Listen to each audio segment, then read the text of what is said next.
नमस्कार प्यारे विद्यार्थियों, आज के एग्रीकल्चर के इस वीडियो के अंतर्गत हम लोग जैवांश खाद के बारे में पढ़ेंगे और जीवांश खाद जो है वो किस प्रकार से निर्मित होती है, जीवांश खाद का मृदा के अंदर मिलाए जाने पर किस किस प्रकार के प्रभाव पड़ते हैं, इसकी उपयोगिता क्या है और जीवांश खाद का वर्गीकरण क्या है। तो यहाँ पर हम इस वीडियो के अंतर्गत इस कक्षा के अंदर हम पढ़ेंगे जीवांश खाद के बारे में। जैसा कि इसका नाम दिया हुआ है, अगर हम इसका संधि विच्छेद करें तो इसका मतलब है जीव प्लस अंश। तो जीव प्लस अंश से ही जीवांश बना है। तो रासायनिक खाद की तुलना में अगर हम जीवांश खाद की बात करते हैं तो ये पादपों को प्रदान करने वाले जो भी आवश्यक एसेंशियल एलिमेंट जो भी हैं, जो 17 प्रकार के होते हैं, वो 17 आवश्यक पोषक तत्व जो है वो आसानी से मिल जाते हैं, जबकि रासायनिक खाद के द्वारा इनको ये पोषक तत्व नहीं मिल पाते हैं। रासायनिक खाद के अंतर्गत हम केवल जो DAP है, डाई अमोनियम फॉस्फेट है, म्यूरेट ऑफ पोटास है और यूरिया है, इसी को हम प्रदान करते हैं। तो नाइट्रोजन युक्त उर्वरकों की बात करें, फास्फोरस युक्त उर्वरकों की बात करें, पोटेशियम युक्त उर्वरकों की बात करें, जो कि संश्लेषित और रासायनिक प्रकार के होते हैं, उसकी तुलना में जीवांश खाद जो है वो पादपों को एक संतुलित और पूर्ण भोजन जो है वो जीवांश खाद के द्वारा ही उनको उपलब्ध हो पाता है। तो पादपों को आवश्यक पोषक तत्वों की पूर्ति के लिए जीवांश खाद जो प्रदान की जाती है, तो मृदा में मिलाए जाने वाले वे कार्बनिक पदार्थ, जीवांश पदार्थ क्या होते हैं? कार्बनिक पदार्थ होते हैं। कार्बनिक पदार्थ जो कि मृदा के अंदर मिलाए जाते हैं, वो सभी के सभी जो कि पोषक तत्वों को प्रदान करते हैं, ये कार्बनिक पदार्थ ही खाद कहलाते हैं। यानी कि मृदा में मिलाए जाने वाले पोषक पदार्थ को प्रदान करने के लिए जो भी कार्बनिक पदार्थ मृदा में मिलाए जाते हैं, जिससे उस मृदा की उर्वरा शक्ति बढ़ती है और उस मृदा के संरचना में सुधार होता है, उस मृदा की भौतिक, रासायनिक और जैविक प्रकार की जो अवस्था है, तीनों में सुधार होता है। तो यहाँ पर हम बात कर रहे हैं कि कार्बनिक पदार्थ जो है वो भारतीय मृदाओं के हिसाब से अगर अपन देखें तो हमारे संपूर्ण भारत के अंदर हम जैविक खेती नहीं करते हैं और संपूर्ण भारत के अंदर ज़्यादातर 19 हरित क्रांति के प्रादुर्भाव के बाद में जो भी खेती की जा रही है, जो परंपरागत रासायनिक पद्धति से की जाने वाली खेती है, तो उसके अनुसार सभी देश के अंदर विविध जलवायु क्षेत्र होने के बावजूद भी अलग अलग जगह पर जो फसलों को बोया जाता है, तो वहाँ पर रासायनिक खादों का, रासायनिक उर्वरकों का उपयोग किया जाता है, जिसके परिणाम स्वरूप क्या होता है कि भूमि के उपजाऊपन के ऊपर धीरे धीरे कमी आने लग जाती है, मृदा की उर्वरा शक्ति क्षीण होने लग जाती है। तो हम जो काम नाइट्रोजन, फास्फोरस और पोटेशियम के बलबूते कर रहे हैं, वो हम कार्बनिक पदार्थ अर्थात जीवांश खाद के रूप में अगर हम करें तो पौधों को सारे के सारे पोषक तत्व मिल जाते हैं। और ये पोषक तत्व जो हैं वो केवल हर साल के लिए नहीं, प्रति वर्ष हमें उसके अंदर मिलाने की जरूरत नहीं। एक बार अगर हम खेत के अंदर जैविक जीवांश खाद का उपयोग करते हैं या जैविक खाद का उपयोग करते हैं, तो ये 2 से 3 वर्षों तक हमें इसके अंदर इस्तेमाल करने की आवश्यकता नहीं रहती। तो 2 से 3 साल तक वो खेत जो है वो उपजाऊ बना रहता है। और साथ ही साथ इस जीवांश खाद के अंदर हम गुरु पोषक तत्वों की बात करें, गुरु पोषक तत्व और सूक्ष्म पोषक तत्व,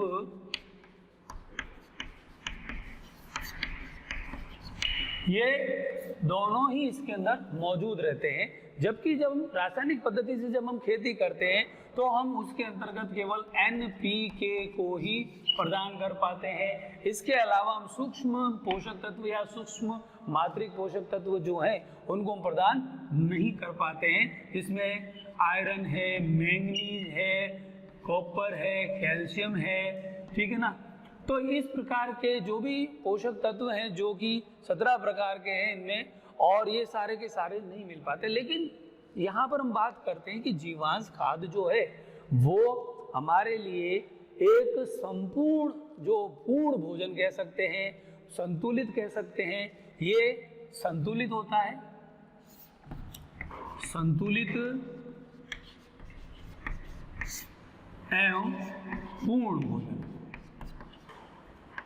संतुलित एवं पूर्ण भोजन जो है वो जीवांश खाद के द्वारा प्राप्त हो जाता है। और संतुलित और पूर्ण भोजन यानी कि किसी भी पादप को अपने जीवन चक्र को पूरा करने के लिए जो 17 आवश्यक पोषक तत्व हैं, 17 पोषक तत्व जो हैं वो चाहिए। अगर इनमें से एक भी पोषक तत्व अगर नहीं मिलता है तो पादप अपना जीवन चक्र पूरा नहीं कर सकता है। आर्नन ने तत्वों की अनिवार्यता का नियम दिया था और उसने बताया था कि किसी भी पादप को अपना जीवन चक्र पूरा करने के लिए जो एसेंशियल एलिमेंट्स हैं, जो आवश्यक पोषक तत्व है वो चाहिए। अगर इसमें से एक भी पोषक तत्व न के बराबर मात्रा में भी अगर वो है, अगर थोड़ी सी भी मात्रा में अगर उसको चाहिए और वो नहीं मिल पाता है तो उस तत्व के अभाव में पादपों के अंदर उस तत्व की कमी के लक्षण झलकने लग जाते हैं और पादप अपना जीवन चक्र पूरा नहीं कर पाता है। ठीक है, और इस कारण से हम संतुलित और पूर्ण भोजन अगर हम प्रदान करना चाहते हैं तो हमें कह सकते हैं कि हम आंख मीच करके हम जीवांश खाद का या जैविक खाद का प्रयोग करें खेत के अंदर और 2 से 3 वर्षों तक मृदा के जो उपजाऊपन से हम क्या पा सकते हैं, फायदा प्राप्त कर सकते हैं और हम इस चीज से निजात पा सकते हैं कि हमें कौन सा एलिमेंट कब डालना है, क्या डालना है, ठीक है ना। लेकिन यहाँ पर कार्बनिक पदार्थ जो भी भूमि में मिलाया जाता है वो सारे के सारे पदार्थ को हम खाद कहते हैं। और जैसा कि एक लोकोक्ति है कि खाद पड़े तो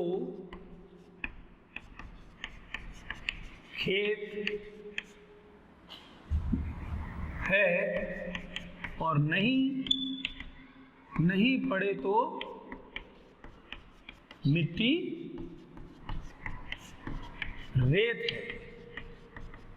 तो ये जो लोकोक्ति हमें ये बात बताती है कि अगर हम खेत के अंदर खाद नहीं मिलाते हैं, यानी कि जो कार्बनिक पदार्थ है वो नहीं मिलाते हैं और हम ऐसे ही खेती कर लेते हैं तो स्वतः ही उस मृदा की संरचना में या उसकी जो उपजाऊपन में अपने आप ही सुधार नहीं आता है। हम जब तक खाद नहीं मिलाएंगे उसके अंदर तो मृदा के भौतिक अवस्था के ऊपर सुधार नहीं होगा, उसके रासायनिक अवस्था पर सुधार नहीं होगा, उसकी जैविक अवस्था पर सुधार नहीं होगा। तो ये खाद पड़े तो खेत है, नहीं पड़े तो मिट्टी रेत है। तो रेत के समान है, रेत के अंदर कोई भी आवश्यक पोषक तत्व होंगे नहीं और पादप अपना जीवन चक्र पूरा नहीं कर पाएगा। हम उसमें बीज तो बो सकते हैं लेकिन बीज बोने के उपरांत हमें उससे कोई फसल प्राप्त नहीं हो पाएगी, फसल उत्पाद प्राप्त नहीं होगा, किसी ना किसी तत्व की कमी के कारण उसके विपरीत प्रभाव उसके अंदर दिखाई देंगे। तो हम यही चाहते हैं कि हम जीवांश खाद का उपयोग करें। जीवांश खाद कार्बनिक पदार्थों से निर्मित होती है और ये संपूर्ण भोजन का काम करती है और संतुलित भोजन का काम करती है। तो इस प्रकार से अगर हम आज के वर्तमान समय में अगर हम इनकी बात करें तो भारत के अंदर जो मृदाओं का हम सर्वे करते हैं और उस सर्वे के आधार पर देखते हैं कि हमारी मृदा के विभिन्न स्थानों पर जो मृदा है उन मृदाओं के अंदर सारे के सारी जगह पर मृदा में सभी पोषक तत्व नहीं है। लेकिन ये एक आंकड़ा जो है डेटा कलेक्ट किया गया है कि भारतीय जो मृदाओं में जो कमी है, भारतीय मृदा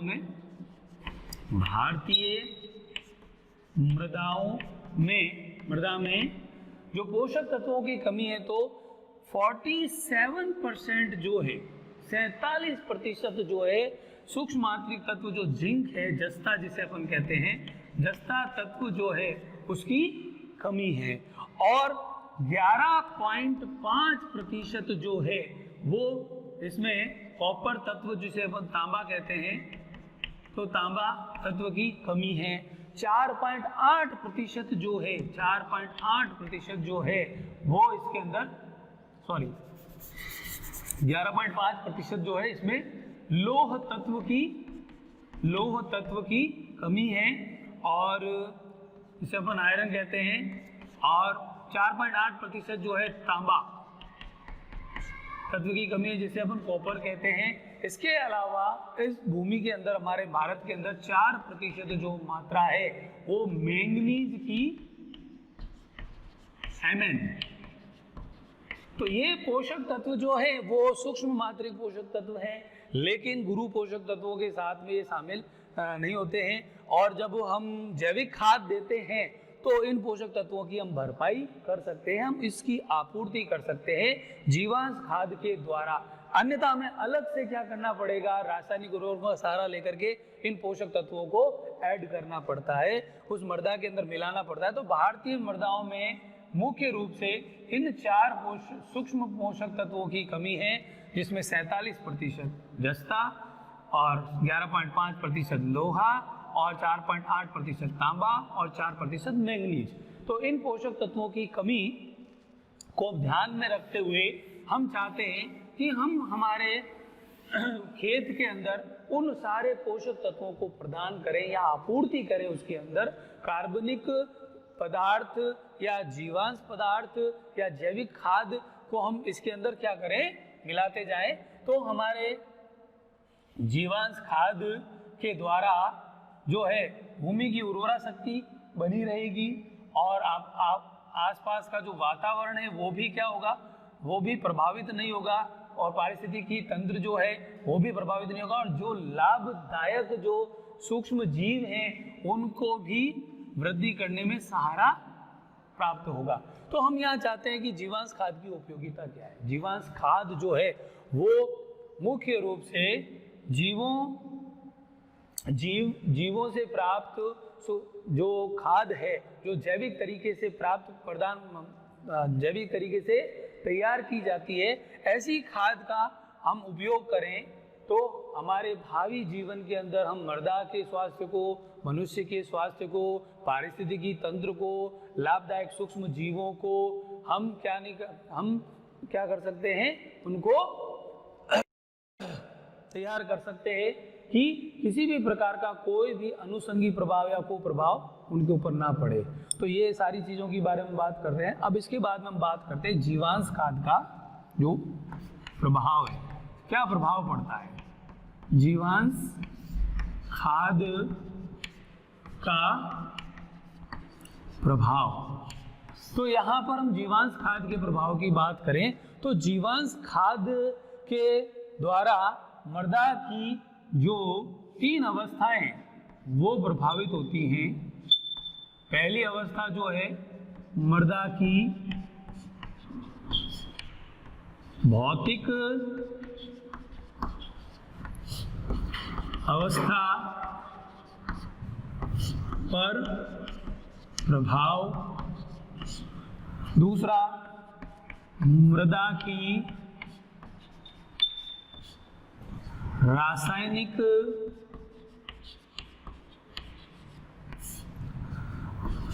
अवस्था पर प्रभाव, तीसरा मृदा की जैविक अवस्था पर प्रभाव। तो यहाँ पर हम बात करते हैं कि मृदा जो है उसकी भौतिक अवस्था। अब भौतिक अवस्था क्या होती है मृदा की? भौतिक अवस्था का तात्पर्य यहाँ पर यह है कि मृदा की जो संरचना है ना, उस संरचना के ऊपर इसका प्रभाव पड़ता है।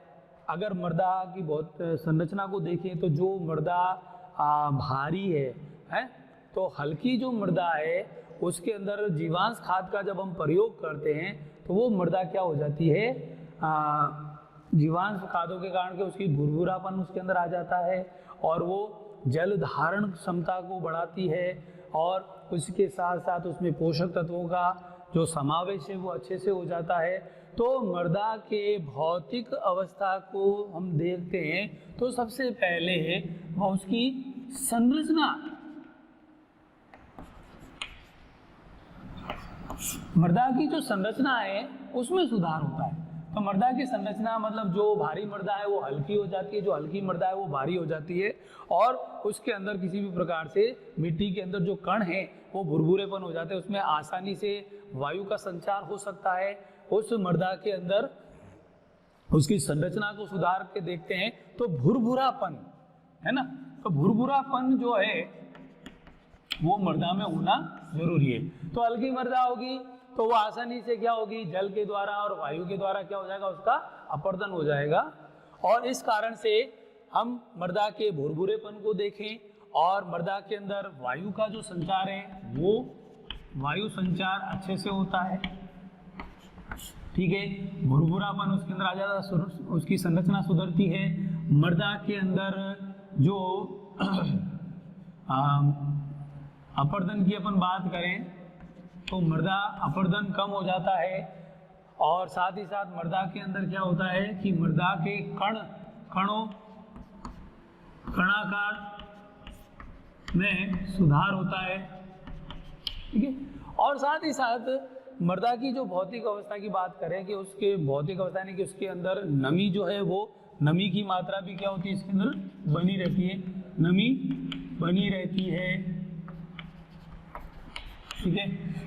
तो यहाँ पर हम मृदा की भौतिक अवस्था के अंदर हम जैविक खाद के द्वारा सुधार ला सकते हैं और मृदा को लंबे समय तक इस्तेमाल कर सकते हैं। दूसरा हम इसके अंदर चर्चा करते हैं कि मृदा की जो रासायनिक अवस्था है उसके अंदर सुधार, यानी रासायनिक अवस्था के अंतर्गत क्या है, देखो मृदा की जो पीएच है वो बनी रहती है, उभय प्रतिरोधी क्षमता बढ़ती है, ठीक है, उभय प्रतिरोधी क्षमता बढ़ती है। और मृदा के अंदर अगर हम बात करें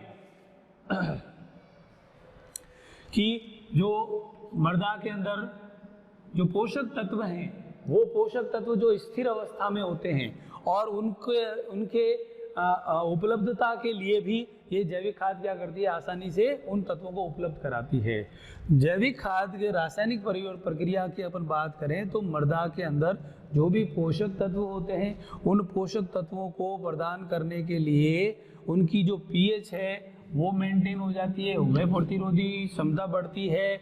ऑक्सीकरण की बात करें अपन, ऑक्सीकरण, ठीक है ना, ऑक्सीकरण है, और नाइट्रोजन स्थिरीकरण है, नाइट्रोजन स्थिरीकरण है, ठीक है। और जो हार्मोन्स हैं, जीवांश हार्मोन्स हैं, और जैविक प्रक्रिया के अंतर्गत हम इन चीज़ों को क्या कर सकते हैं, उपलब्ध करा सकते हैं। तो रासायनिक रूप से भी मृदा के अंदर क्या होता है, जीवांश खाद के प्रयोग से उसकी रासायनिक स्थिति में सुधार आता है। और साथ ही साथ अगर अपन बात करते हैं मृदा की जो जैविक अवस्था है, जैविक अवस्था, तो जैविक अवस्था के अंतर्गत हम देखें तो मृदा के अंदर जो लाभदायक जो जीवाणु होते हैं उन लाभदायक जीवाणुओं को क्या किया जाता है, उसकी संख्या को बढ़ाया जा सकता है, उसकी वृद्धि की जा सकती है। और जीवांश पदार्थों को सड़ाने गलाने के लिए, उनके विघटन के लिए, उसके अपघटन के लिए, सूक्ष्म जीवी अपघटन के लिए सूक्ष्म जीवों की संख्या भी क्या होती है, यहाँ पर इंक्रीज होती है। और मृदा की जो पोषक तत्वों को प्रदान करने की क्षमता है वो बढ़ती है। जैविक रूप से किसी भी पदार्थ का अपन देखें तो उसका जो टॉक्सिक इफेक्ट है वो भी क्या होता है, इसके अंदर कम होता है। तो यहाँ पर हम जैविक अवस्था, रासायनिक अवस्था और भौतिक अवस्था पर प्रभाव को देखते हैं। तो जीवांश खाद के को प्रयुक्त करने के उपरांत तीनों अवस्थाओं में क्या होता है, सुधार होता है। और बाकी का टॉपिक हम अगले वीडियो में पढ़ेंगे। धन्यवाद।